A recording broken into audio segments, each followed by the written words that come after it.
See, all right. And we're recording. Welcome to the Movie Bros Podcast, your favorite podcast where you come to listen to people talk, debate, and argue over old and new movies. I am there signs with me as usual is Chad. Say what's up, Chad. Hey man, what's up? And for the first time on this show, but been a guest on other of my podcasts, is Oni Perez. Hey everybody. What's up, man? Coming down from the dungeon, I guess. Or you're at a Renaissance festival? What's going on? What is that? This is my murder layer. Yeah, that's what it looks like. This is asbestos all just falling on top of me as I sit here and record this. I love that. I love the fact that you're like, hey, remember that podcast we did like 10 years ago? Yeah, I'm dying because of it. Yeah, no, it literally killed me. No, this is where I have all of my tools. Where we bought a house in Tennessee, just crazy. We did what we should have done during the pandemic after the pandemic. Right. When once it ended, everybody's like, no, when you were just supposed to go back to your normal life. We were like, okay, now let's do something insane. Let's buy a house in Tennessee and renovate it. But we had a friend. You get a basement now.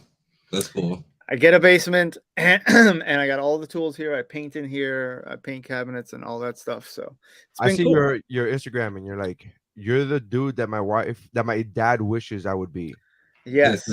You're like you renovate your own shit, you paint your own shit, you build your own stuff, your shelves and cabinets and stuff. And I'm like looking at these videos and I'm like, man, my dad would give a left arm if I was that dude. Like my dad would be like, what? My dad's one of those guys that when I was a teenager, he'd be like, come outside and look at watch me change the oil. And I'd be like, why the fuck? My dad too. The oil. Sure. And he was he was just hoping that it would just just go in my brain somehow that I would care, like the interest, pique my interest in cars or in like any kind of work. And I'm like, I don't care about any of this. Yeah, my dad was the same way. I was like, I could be doing this or I could be playing video games. Yeah. Why do I care about any of this, Dad? My dad used to tell me, he's like, you gotta either hire somebody, or you gotta learn how to do it yourself. And I would watch him do everything wrong, and I'd be like, you should have hired somebody. That's what I'm mostly hired people. Falling apart. But eventually, like small shit gets really expensive. I've noticed, like stupid shit that like the guy comes in and does in 10 minutes, and you're like, I could have done that. So that's the kind of stuff I'm trying to learn, especially now that my father moved like 400 miles away, and he's nearing 70, so I can't depend on him anymore, like on the regular. Yeah. Also, he can't scream at you anymore. He also can't scream at me anymore. So if I do it my way and it's wrong, it's like the only person that's screaming at me is me. Yeah, YouTube, man. YouTube's been an amazing help. It has been. It teaches everything. I just pay people. Even that I have no money. I'm fucking broke off my ass, and I'm still like, so can we get that cheaper? I'm still gonna hire you no matter what you say, but I'm just hoping that my charm will make it cheaper. All right. Anyway, so today the movies we're talking about today are Nope, the 2022's Jordan Peele movie Nope, and Yes Man. And I believe Yes Man was 2003. I forget what it was. But 2008 actually. 2008. Yeah. 2008. Wow. Man, 2003. You thought that was like a post 9/11 movie? No way. It's still a post 9/11 movie. No, but like freshly off the. Yeah, everything has been post. Everything after 9/11 is actually post 9/11. Technically 9/12 is post 9/11. I think about it. There's 21-year-olds now that have lived post 9/11 their entire lives. Oh my God, there's no non-post 9/11. Yeah. Right. So first of all, we're gonna talk about 2022's Nope. The official synopsis of the film is one of my favorite synopses because it's quick, short, like it doesn't get too much. It says a man and his sister discover something sinister in the skies above their California horse ranch, while the owner of the nearby theme park tries to profit from the mysterious otherworldly phenomenon. And that's it. That's the whole synopsis. It's actually a really good synopsis. It's actually they don't give shit away. Yeah, they don't give anything away, and they go, okay, they're just enough. Like, I don't like it when a synopsis gives you the actors and they're like, just shut the fuck. That's not the synopsis. Like, well, Brad Pitt walks into a bar and it becomes, and then Tom Cruise meets, and like, just give me the fucking synopsis. So original thoughts, first thoughts when you watch this. Chad, did you watch this movie before the podcast, or you already had seen it? For the podcast. It had been on my list for a while, but I watched it last night. It was at first I was like, "Where's this going?" Like most horror movies, I was trying to figure out what they were doing. 'Cause I actually hadn't read the synopsis at all. All I knew was that it was called Nope, and I was just like, "All right, well, let's see what this is going on." And obviously they had a decent trailer, but it was very like what they didn't show anything was going on except something spooky. And then they slowly ramped up. I liked it. It was not my favorite of recent movies, but it was definitely interesting. Like at first, I was putzing around, like doing laundry and stuff while I was watching it, and then like I don't know, probably about 30 minutes into it, my butt was in the seat, and I was watching pretty hard. All right. Oni, what were your initial thoughts when you first saw it? You had seen it before, correct? Yeah. So it's interesting that the synopsis is like that, because it's the kind of synopsis you can give when you've already established yourself as a writer that creates. You can be a real douche about it and not tell anyone what this movie's about, and just kind of go like almost. That sounded like Steven Spielberg's synopsis for his latest movie said the latest movie by Steven Spielberg. And you're in like, other words, yeah, I'm gonna go watch shut it. up. It'll be what it is. Yeah. Sounds good to me. I'll go watch it. Spielberg. Sounds great. You fucking take it. I'll give it to you, and you just take it. And you're like, okay, yeah. Yeah. It's like, look, I'm gonna make a movie. And so I also got that from the movie. It felt like a movie you can make when you have established yourself, because you cannot make that and no one knows you yet. When I first watched the movie, I finished watching it for the podcast just a little while ago, and I realized I had gotten way further than I thought. I thought I walked out with like 20 minutes left in the movie. I walked out with like 5 minutes left. Because you walked out. You said to the audience, you walked out of the movie when you first tried to watch it. Yes, when I first tried to watch it, I walked out of the movie, and now it came to me as I remember thinking, I'm gonna watch to see how this resolves, but I don't care that little post movie thing that they do where they show you these people back in their normal lives and doing all of the things after the horror is over. I was like, I don't care to know what that's about anymore. This movie, I felt like you felt in the beginning where I'm like, where is this going? And that never got resolved until just the factual resolution of whatever this was is now over. But other than being like a real cinematographer's jerk off session of like, look how amazing we can do things in front of a camera to explain story, I don't think this went anywhere interesting. I don't think I got the payoff I wanted at the end for that. So I had an original interest in this movie when it first came out, but I didn't watch it because as has been established on every podcast I've ever done, I'm a pussy when it comes to horror movies. I get legitimately scared, and I don't like that feeling of being scared. So I don't watch horror movies unless it's for a purpose of like, hey, we're gonna do a podcast on it, and I'm like, okay, fine. And I don't mind, and then again, it always has to be during the daytime. Like I have rules, and it has to be a Disney movie played right afterwards. I have rules. But Jordan Peele's movies, I think, have an ominous tone about them that make you feel as if you're gonna watch a horror movie, and then you're halfway into the movie before you realize, oh, this isn't a horror movie. Like I don't suspense driven. Yeah, I guess maybe suspense, but I always, suspense is like a cousin to horror movies, but this isn't. Right. I feel like this is like a second cousin to a horror movie. I think the only thing that this has related to a horror movie is the music. Other than that, I don't see anything that's horror related.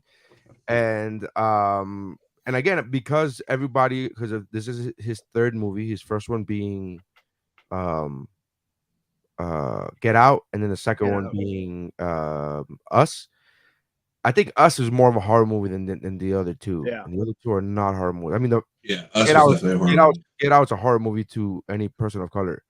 But I don't know. So I was watching this movie and I was like, oh, this isn't really a horror movie. And then I was kind of like, oh, okay. Like I kind of felt like what Oni felt like, oh, this is like a cinematographer's jerk off session. And I did appreciate the fact that they showed the alien. Spoiler alert: this is about aliens. I mean, it literally says it in the synopsis. It's a fucking thing in the sky. Like, what's it gonna be? But I did appreciate that. I was like, oh, they showed it. Like, it's not one of those. It was like, you know. So what made Spielberg great in Jaws is that he barely showed the shark, and we all know So the now end, yeah. the reason he barely showed the shark is because the shark wasn't working. So he Mm. had to find a creative way to go about it. So Shark and was on strike. right, The and union, the yeah, union shark got the fuck. Nope, I yeah, will he not was. work. He's like Bruce was like, I'm out of here, bro. I can't do this. So but this guy took the opposite approach where he's like, I'm not gonna show you the thing for half an hour, but then after that, all I'm gonna show you is the fucking thing. That's all I'm gonna show you is this fucking thing in every angle, on the inside of it, through the inside, through the fucking guts, like all the angles. And I found that interesting. I think I found it more interesting as a I'm trying to write a script now, so I'm trying to look at it from a filmmaker's perspective, and I think I found that more interesting than the actual movie itself. If I like the movie. You get? I don't know if that makes any sense. It sounds like I'm Yeah. rambling, but I can't pinpoint how I feel about this movie exactly. Well, there's different ways to look at a movie. It's there's a technical aspect. Appreciate like what they're doing, how they're filming it. What they're showing, like the kind of stuff they're trying to show with just the camera work and how they did stuff versus the actual story itself, right? Yeah, I just found like I feel like this is like I don't know. I feel like this could have been done in an hour. I think this story could have been done in an hour, and I don't know how it stretched out to as long as it did. They I don't definitely think, stretched it out. It felt like 20 minutes too long to me. yeah, it's Yeah, he goes through a lot of genres too. He goes through Western genres. He goes through, um, silent film stuff. He explores a lot of ideas that it, this is one of those movies again where you're just like, man, this is like the kind of avant-garde shit I want to make. Like, I just want to make this crazy, like, Tarantino plays around with stuff like this, but he always keeps a solid plot line where you know exactly where the story's going. This got lost a lot where you're like, why are they trying to film this alien?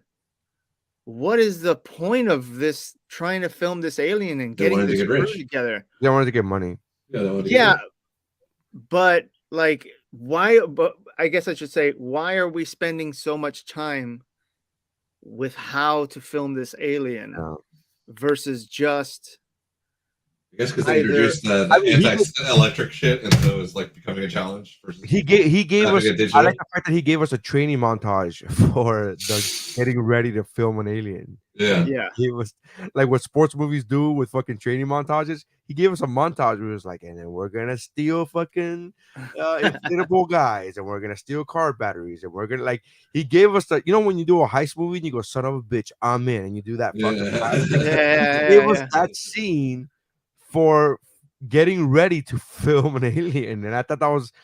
I literally go, is he doing this? Like, is he doing this as a joke? Like, is he fucking with us? Like, he's giving us a fucking montage for this? Yeah, well, he was playing with all these sort of ideas, like putting in montages, keeping a Western theme, getting into Flashbacks. sci-fi. He had the flash. He had all the tools.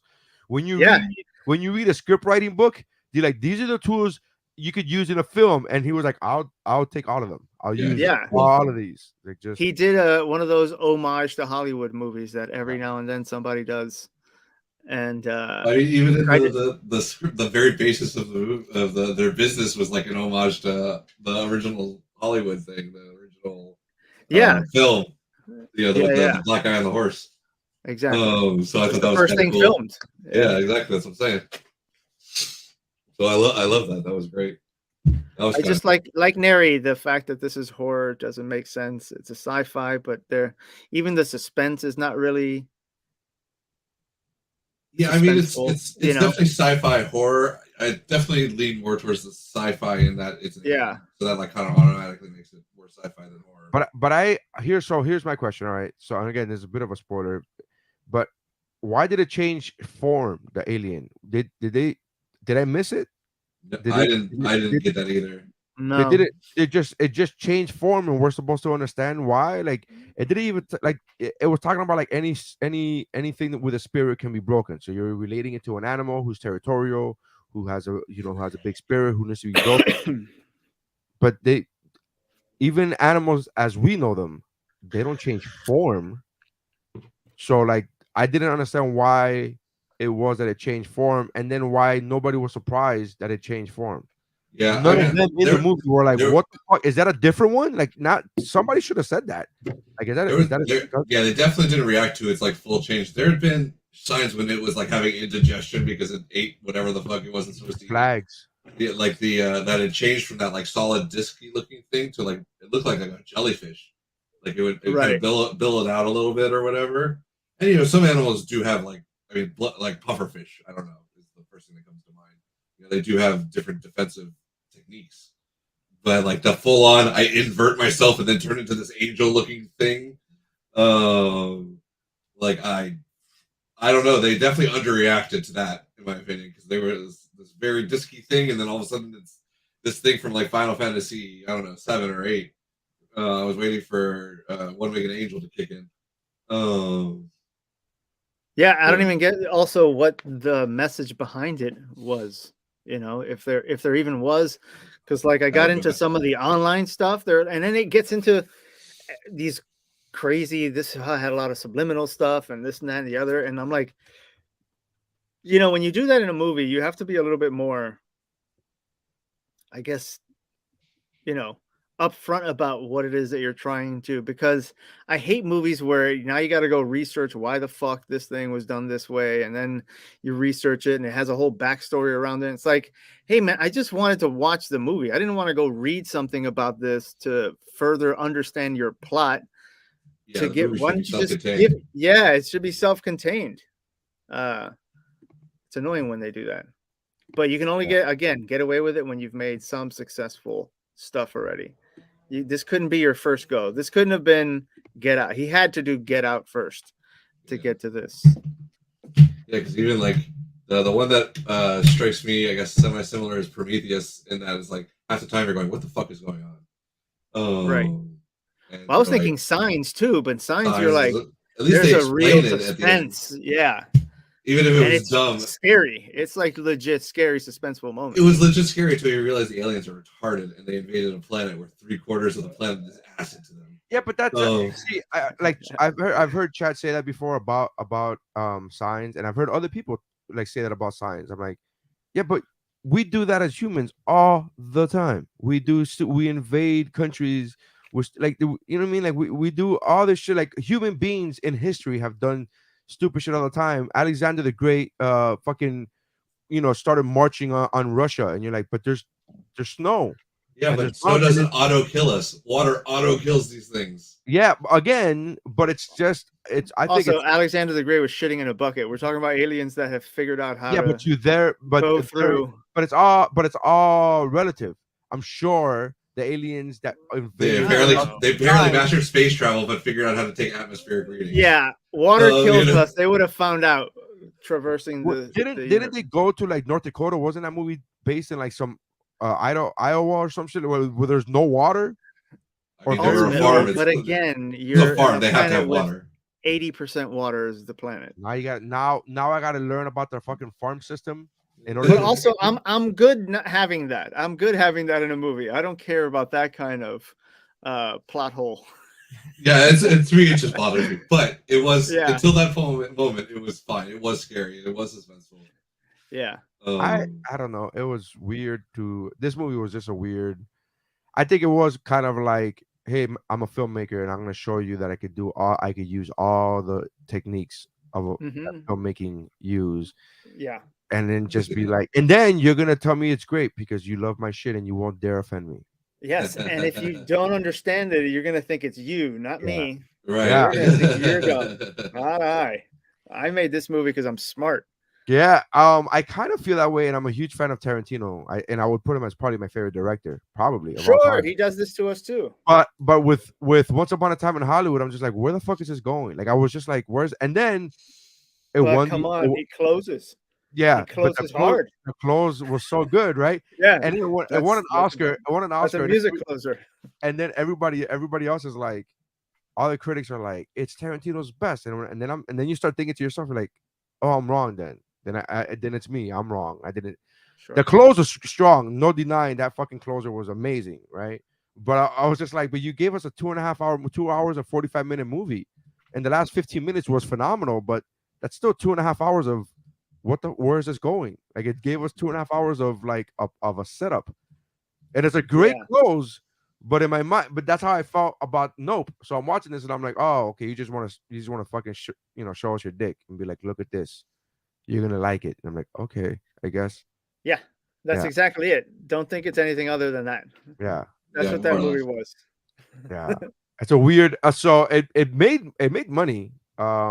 It Oh, for sure. the I got my budget money. was the budget was 68 million, and it made a little bit of money. It made 171 million dollars. That's not Oh, bad. that's a little bit of money. That's a fucking boatload of money. Yeah. When Yeah. you have a $68 million movie, which in today's Hollywood is nothing, like No, to I say, wonder how 60, much yeah. Peel gets Uh, out of that. I'm not sure. It'd be interesting to know his deal. It'd be interesting to know like There's a what percentage involved. does Well, he. by the third one, he's probably getting He's some probably getting Final percentage. Cut. He's probably getting all that Yeah. shit, which Yeah. they Yeah. don't give away for nothing like, easily. But studios, I mean, but so it made money. It did his thing. I'm trying to figure out how much money he made on his other movies. Like the other movies had Mm. did they make more money? Like, is he on a downward trajectory or is he kind of like staying still? And I don't mean Look, this in a negative way. he's going down the M. Night Shyamalan rabbit hole where you can there's a fork now for him. Right. You So can go this route or that route. But at least he's already branched into like the TV stuff, like the didn't he make the H.P. Lovecraft thing for HBO or whatever? He did Lovecraft, yeah. Yeah, I love that. I love that one. That was really good. So Then, Get Out, the budget for Get Out was $4.5 million, wow. not 45, 4.5 million. Yeah, And the box office for Get Out was 255.4. Jeez, talk about return. Yeah. Yeah. So That's when you get to go. Just make whatever you want for the last one. Just whatever. Well, Make how did the alien Candyman change 8 do? times. 'Cause that was And the then- last one I saw of it. And then Us, the budget was 20 million and the box office was 256. Oof. So guy's- More money, baby. Midas. It's got the Midas touch. yeah, but Nope didn't do that well. But then again, it was right after the pandemic. It was Right. released July of 2022. This was like still Well, if it Yeah. would have cost 20 million, it would have been a much more significant make. They Yeah. did a higher little budget with this one. Yeah, and they clearly had a lot of that was in special effects. I bet. Mm-hmm. They the, dumped the cinematographer must have been he got paid. Yeah. Yeah. And crazy, weird got set. Yeah.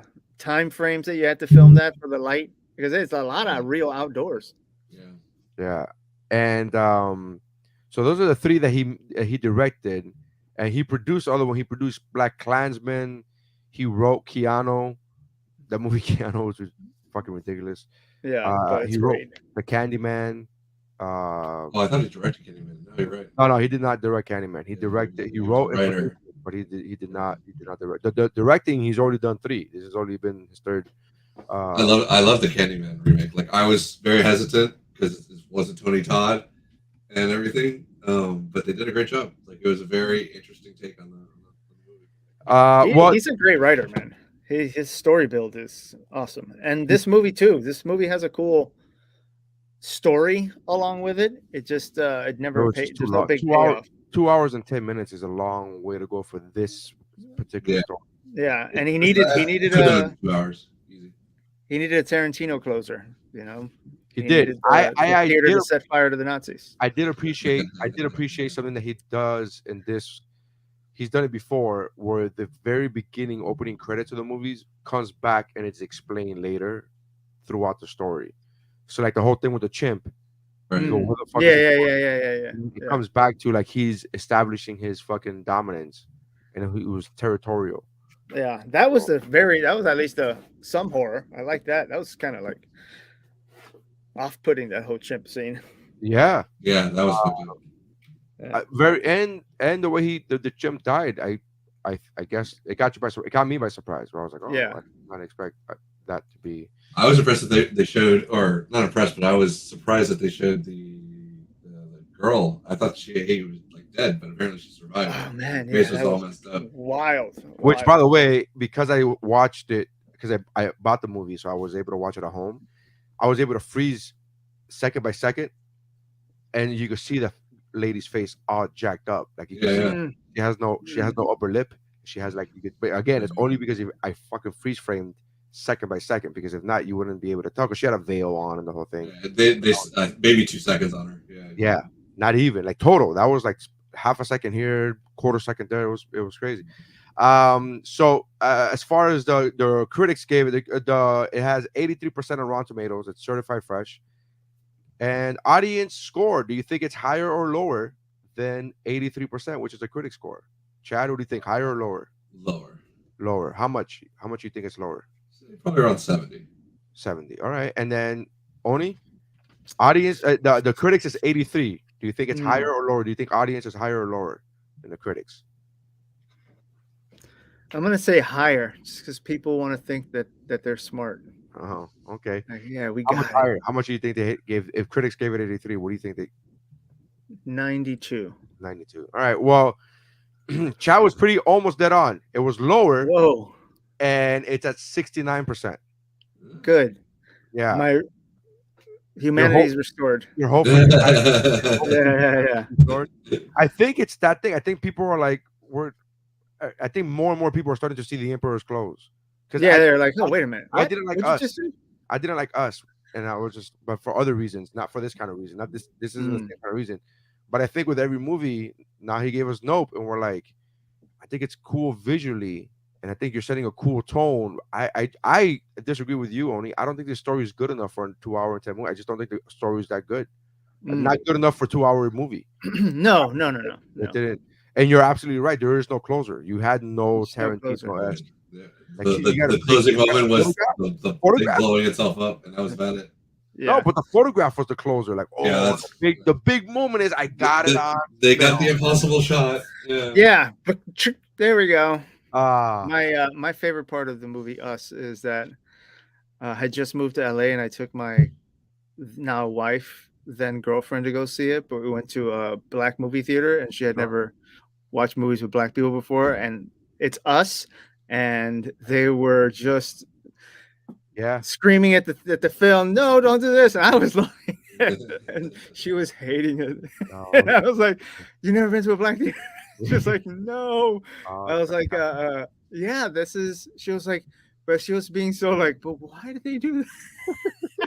I was like, I don't know. It's every comedian has told me they do it, and all of my experience has been that, and it could be hilarious. I literally was on a podcast yesterday with Ari Spears, and he was talking about watching Creed 3, and he says, Neri, there was a total of 7 people in that movie theater. It was literally on a Tuesday in the afternoon. There was 7 people, including myself, in that movie theater. And there was one lady, one other black person in the movie theater. It was him, Aries being black, and then this other lady who was a row behind me to my left. And she would just not stop. No, you didn't. Oh, you get. And then he literally said on the podcast, he said, every stereotype that every black comic talks about on stage, this lady was doing. She was like, it's almost as if she showed up to be like, give material. Like, there's a black comic who's not doing this joke yet, and I have to fucking. I love going to horror movies on like Tuesday nights at like 11:30 or whatever the last showing is. I did Scream 6. I was the only asshole in the theater, and so I'm sitting there laughing and yelling at the screen because I don't give a shit. There's nobody here. Oh, but yeah. I watched in the middle of the day. Nope, and it was just a couple of people in the theater, and man, I had to walk out. It was a walkout. I rarely walk out of the movie. I don't know if you remember it, but you and I saw Amazing Spider-Man 2, not Amazing Spider-Man, the regular Spider-Man, Tobey Maguire Spider-Man Part 2. Not only do I remember that we watched it, but I also remember like that's the only superhero movie that I've watched in I've watched very few. That's the only one I've watched in theater. I've watched another one in theater, but it's always been like some comic has gone to the effort of wanting to go, and I'm like, we're on the road or something, I'm like, all right, Yeah, we can go sure. see them. I don't understand But all I the took. pretty stories. I remember you and I went to see Spider-Man 2, the Tobey Maguire one, and I hated that movie so fucking much. And I hate it, and Um, still to this day hate that movie.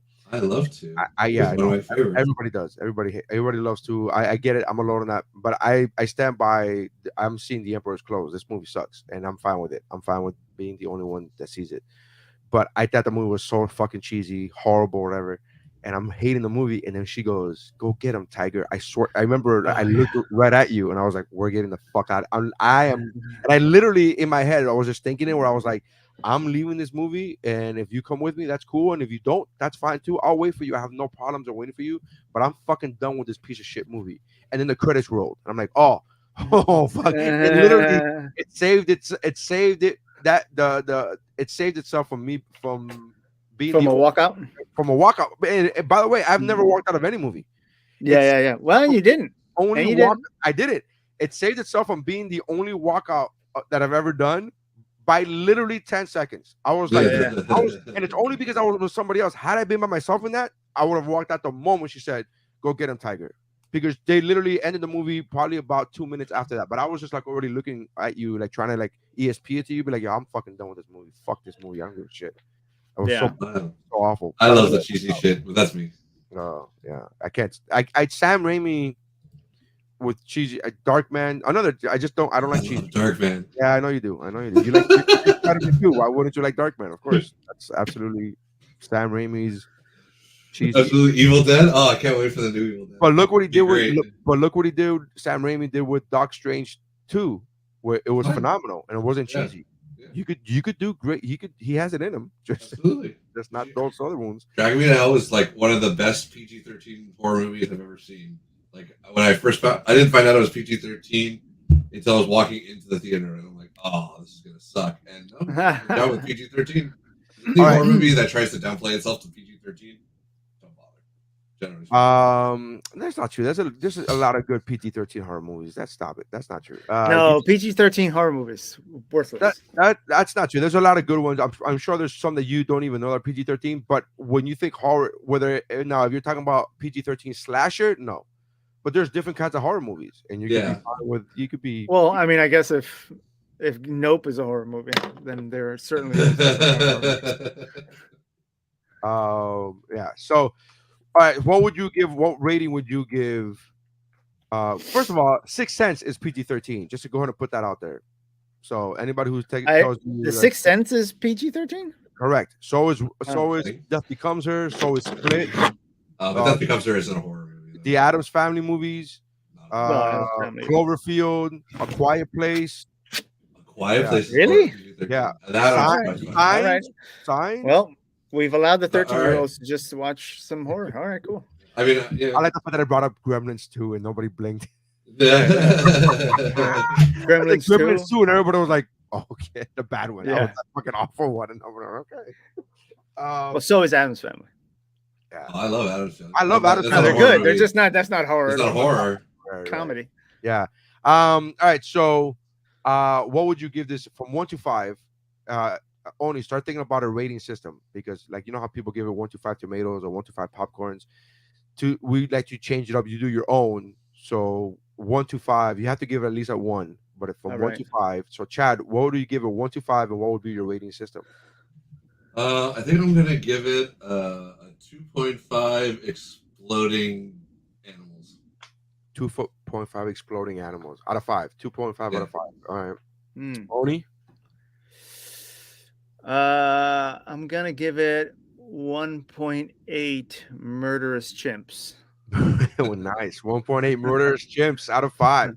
I'm gonna go with a 2, and I'm gonna go with 2 inflatable dancing balloon men. I wish I remember the phrase exactly that Family Man gave it. The incredible inflatable, whatever the fuck it said. But I'm gonna give it 2 out of 5.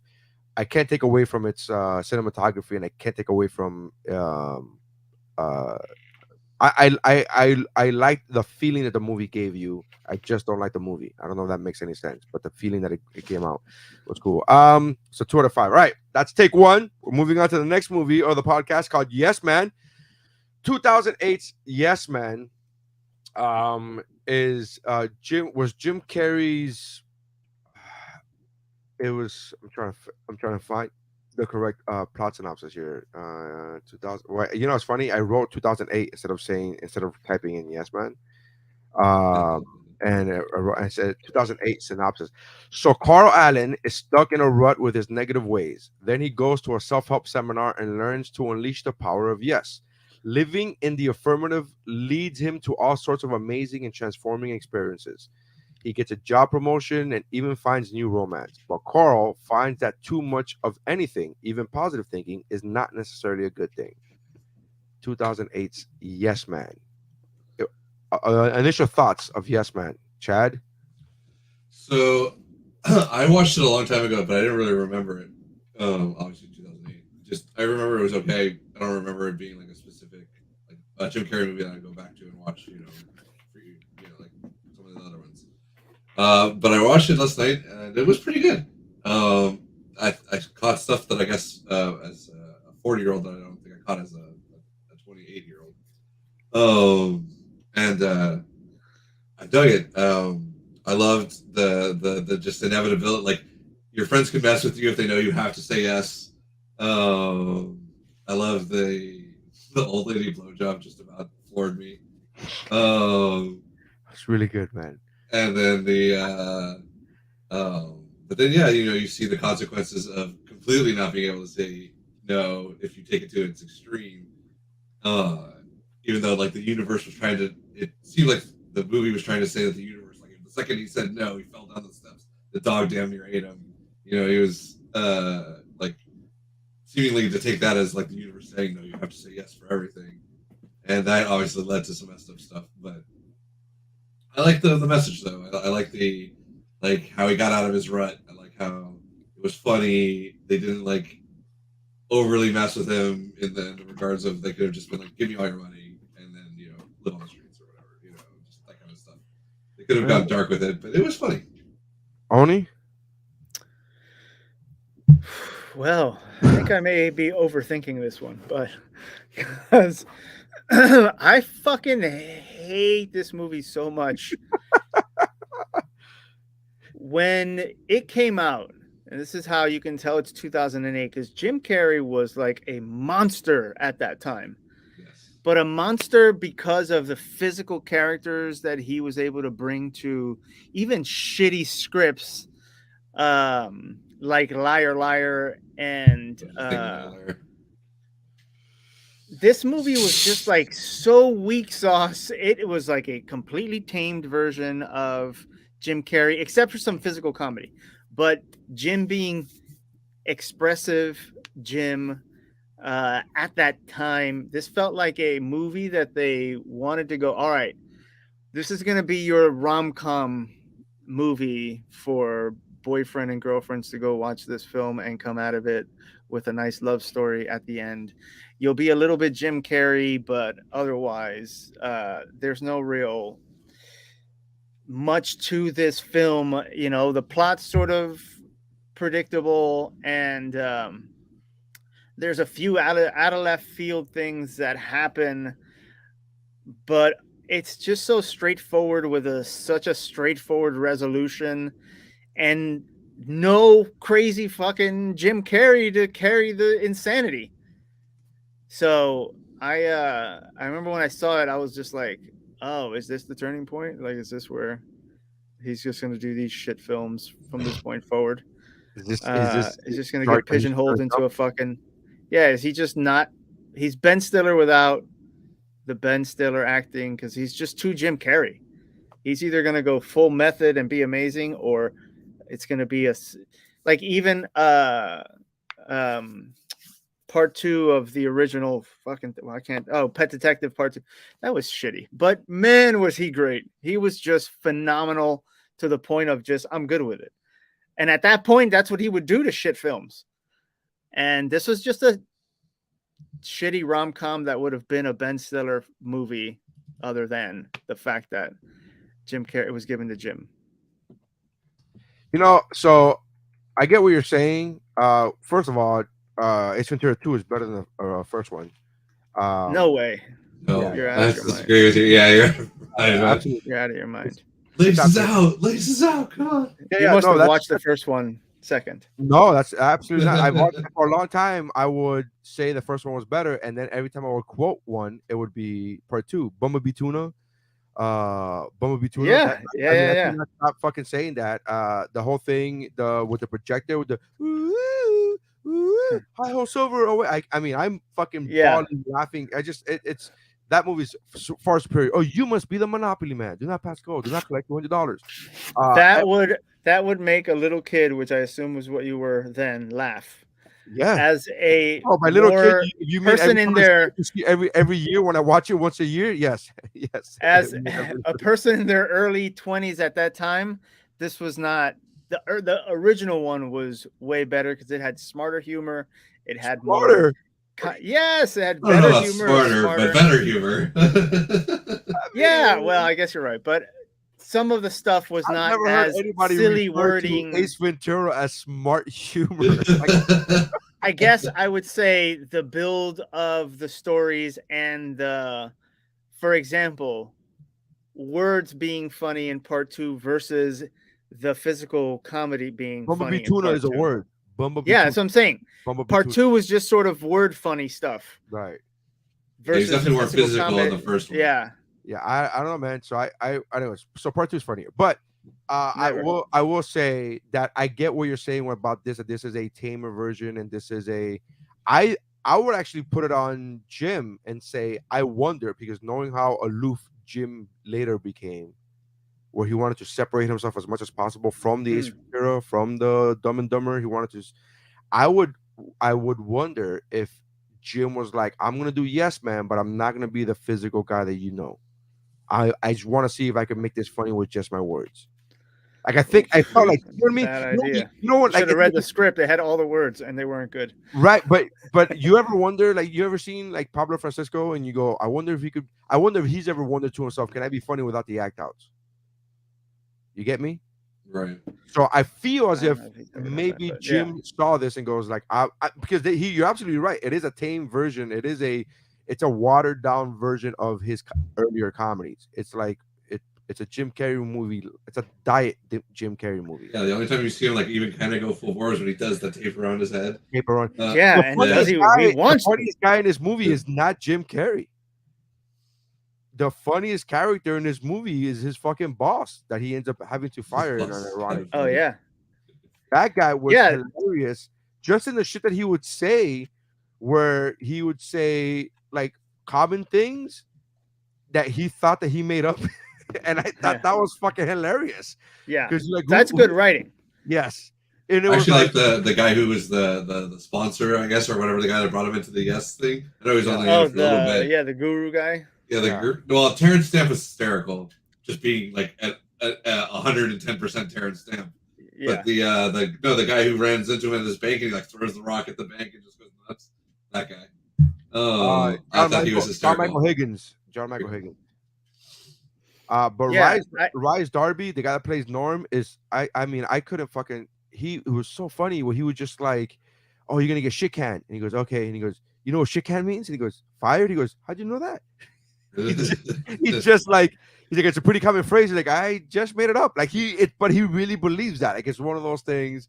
He did the fist bump thing where he was like, oh, and then he was talking about like as if he created the fist bump. Those are very funny moments in that movie. I think you're right. Jim had few, if any, funny parts in the movie. I get what you're saying. Those are the best characters to write, though. Yeah. So I get what you're saying about Jim Carrey's not being the funny one in the movie or not being Jim Carrey funny. Here's the problem with that, though. I like rom-coms, so I'm okay with having Jim Carrey as a rom-com. My problem with this movie was the beginning when he was a no man. It was too on the nose. He was he looking at his phone. Literally, there's a scene, the opening scene of the movie. He was like, nope. No. Like you don't have to verbally say no 14 times for the audience to get that you were a negative person. You don't have to verbally say no. Like it doesn't like that just takes no space in a script. Like that's I don't understand. It's absolute garbage. Yeah. Right from the get. I don't know. I want to say garbage. When you were like Jim was probably trying to pick a tone down. You should have read it and gone, not this Yeah. one though. All Again, right. where's Eternal Sunshine? I was probably But that's not a comedy though. So exactly. He was trying I not to be think he was comedy. trying to be. I think he was trying to test himself to see can I be funny without being physical. And there was no chance of being funny in Eternal Sunshine, but there was a chance No, of being funny in this movie. In fact, when he went on his little sarcastic rants, he was like, "Why wouldn't I offer the phone to a homeless man and drain my battery and walk down?" Like, Give him I all don't. my money. Yeah, I'll give him all my money, of course. And then when he said when she asked him, she's like, he drained your battery. He's like, apparently he was the most well known homeless man ever. Like he just everybody wanted to talk to him. Like that was funny. I thought that was funny. My question to you, Oni, is: do you like romantic comedies in general? I can dig a romantic comedy. Yeah, I actually enjoy them. I Okay. can settle in and be in that world. But I think that you have to have um, there's a certain quality that Jim did not have at that time, and there's a certain quality that he didn't bring to that film. He brought to that film Jim Carrey as we knew him, where he should have been like Ben Stiller or Paul Rudd or any of the other rom com guys that can really dial in that character.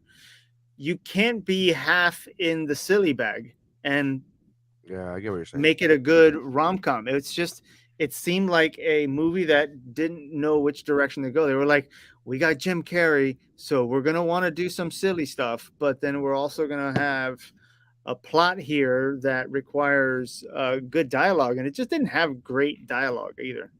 I enjoyed the movie, but I did. The writing was a little clunky, especially in the beginning. I think once it got going, once after the Yes Man seminar, I think after that I was good with it. I did find, however, it is a little tough to watch Jim Carrey be with Zoe Deschanel, and you're like, dude, she's a child. What are you fucking doing? And then I had to look at, and I literally said this out loud. I said, you couldn't pick a fucking woman who's closer to age than you. Like you had to pick that. Like she's clearly, and I swear to God, I said, what is she like 18 years younger than you? Right? I'm saying this out loud. My wife and I are watching a movie. What is she like 18 years younger than you? And I said that as an exaggeration. I threw that number out as an exaggeration. And then I fucking looked it up and it was exactly 18 years. Wow. Yeah. And I was like, why could it? And that, and I love Zoe Deschanel. I'm just like, but watching them be a couple, you're like, that's creepy, dude. Come on, man. That's just like old school Hollywood where you're like, I'm the leading man and I'm popular, and it doesn't matter if I'm Yeah. old. Also, I'm not as old as you think. Yeah, but he was old. No. Yeah. Yeah, but he was old. Yeah. Yeah. Old. But It's the that's same. because we got the internet now. You can do that. How old is? Yeah, Back in the back day, then. it was like, just put him with a younger one. Everybody will think he's younger. yeah, it was a weird thing. I did think Braveheart's my favorite movie of all time. But you look at Braveheart and you go, Mel, come on. Sure. You're When- you're 17 years older than your love interest, and your characters are supposed to have been children together. It doesn't even make fucking sense, bro. Yeah, that doesn't make sense. What are you doing again? But I think it's old school Hollywood. Where you're like the leading man, no matter how old he is, you have to put him with the hottest, best looking, youngest chick now. Exactly. And it's And if like, she's young, that means he's young. you're as an right. Actor, and Correct. keep hiring him. Keep hiring him. So that was to me was the hardest part about this movie is watching them together. You're like, this, come on, dude. Now you're I didn't even just, think about it honestly, but also the age difference thing doesn't really bother me clearly as much as it does you. well, but- it wouldn't bother me if they even said it. If they said, "Oh, Right. you make me feel like," if you would have said one line, like I just, like if she would have been like however old she is, and you'd be like, "Oh, you make me feel like I'm in college again," I would like, "That's it. All I yeah, that's needed. fair. All I needed. Now you've acknowledged it, and we've moved on. But for you to tell me like you're gonna what, sir? You at this creepy bar? You at this bar watching her shitty band play? You're like, sir, you would be in this bar drinking your fucking problems away. You would not be in here watching a shitty band. This is not a thing. Well, I he don't didn't know. go there randomly. He like that was the whole point. He was Yeah. there by happenstance. He Yeah. yes man that. He yes man that. Yeah. I did like the I did enjoy the I did like the craziness. I like the spontaneity, like the whole thing about like going to any random place. I like the fact that all his choices came back to bite him in the ass because the feds were like, "Were you part of like MuslimWoman.net, whatever the fuck the website was, and all that?" Yeah. I did Yeah. like it all came back to be like, and you go into Nebraska and you gave a loan to a guy with fertilizer and like and all this shit like, oh wow, they really did connect the fucking dots. All right, that it seems plausible as to why the FBI would be questioning that. It seems plausible at least. And you go, oh, I like that. I don't know. I thought I dug it, man. There was some honesty there. Yeah. Hey, this kept on. Yeah. Yeah. They actually followed this plot line to the end. Yeah. Thank you for resolving that. Yeah. You Yeah. see that, Jordan Peele? What would Rotten Tomatoes has Yes Man at 46% for the critics. See? All right, critics.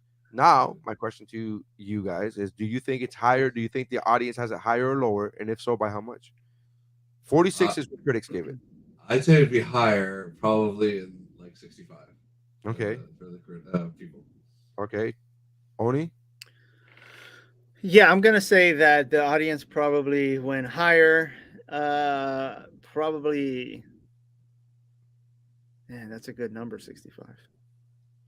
I'm gonna go 66. $1. $1. More. Well, it worked out to your benefit only because it is exactly 66. Oh wow! Well done. That's cool. That's great. Audience score was exactly 66%, and wow. I think that's a fair assessment. 66% is a C, and I think that's a fair assessment. Chad, what would you rate this movie, and what would be your rating system? I give it again like 2.5. 2 blowjobs. 2.5. That was a good scene too with his fucking friend. With the old lady was like, "Hey, can you help me?" He was like, "Yep, I could do that. I could," because he knows about the blowjobs. I think that's fucking hilarious. Oni, what would you give it? Let's see here. I'm gonna do 2.2, and it's gonna be 2.2 pet detectives. No, I don't know how to make that. 2.2 rhinos from part 2. Okay. That's the least funny scene in that movie. The guy, him coming out of the rhino's asshole. Oh man, I remember watching that as a child and be like, "Come on, man, that's too much. That's just." I remember that's where I draw the line. You had no idea what funny it was. As a child, I was like, "There's, come on, that's just like one level above a fucking a fart joke. Like, come on, man, get over yourself." Yes, but the fact that he's literally dying in there and how he was doing that scene, he's brilliant. He's a genius. Sure. Or he was. Is he dead? Well, he's not funny anymore, so he's not. Still a genius, man. He's never. Is he still doing anything right now? Yeah, well, he did the Sonic the Hedgehog movies, and he was actually really good in those movies. He was actually really. He was old school Jim Carrey. He leaned 100% into. He fucking drew from that Ace Ventura vial one more time, and he was like, "I'm bringing this back," and I'm like, "Oh wow." All right, so I would give this movie, I would almost say 4. I would say 3.5. 3.5. I really actually, and 3 is a recommendation, as we say. 3 is a recommendation. I would give this a 3.5. 3.5 Nokia cell phones. I enjoyed the movie, man. It is a rom-com. It is a watered down version of Jim Carrey. I think if you go into this movie never having seen a Jim Carrey Ace Ventura movie before, you would enjoy this movie more. I think you're right, Oni. I think watching this movie, knowing his capabilities or his potential, you'd be like, "Oh, that's why you're disappointed." But I just think if you just walk into this movie and be like, "Hey, this is actually pretty good." I went into it with low expectations, hence why I liked it. Because I was like, okay. Yeah, if you lower the bar, then anything is great. I thought this movie was great. I really lowered the bar. Yeah. I thought, I didn't think it was gonna have sound. So the fact that they were talking already, I gotta be honest with you. There are times where I lower the bar and it's still really shitty. It made fucking money too, dude. The budget was $70 million, 20 of which had to be fucking Jim. I was gonna say, off the rip. Right, so the budget was $70 million, and it made $223.2 million. Yeah, this is star power Jim right there. This is everybody thought, and then I wonder what the next movie after this made. Everybody was like, "You're not doing that shit to me again." That is a good question. Let's see what he made after. Let's see here. He went to Hollywood. 2007, 2008. Change of pace. Let's see what he did. I Love You, Phil Morris was the next one. Which one? I love you, Philip Morris. But that wasn't his movie. No, but that's what he. No, what was What was the next movie that was like he's like above the title type of shit? Christmas Carol. Well, that was him, but he was animated. Oof. Christmas Carol. These are not good, man. He was dropping off. This is a downward spiral now. Yeah, Mr. Popper's Penguin sucked. I don't know. Oh, the Penguin. Oh my god! Yeah, you see, oh my god. I will go. I have a theory now that Yes Man just buried him in Hollywood for making that shit film, and he probably didn't pull out till when? The Grinch? No, it had to be Eternal Sunshine.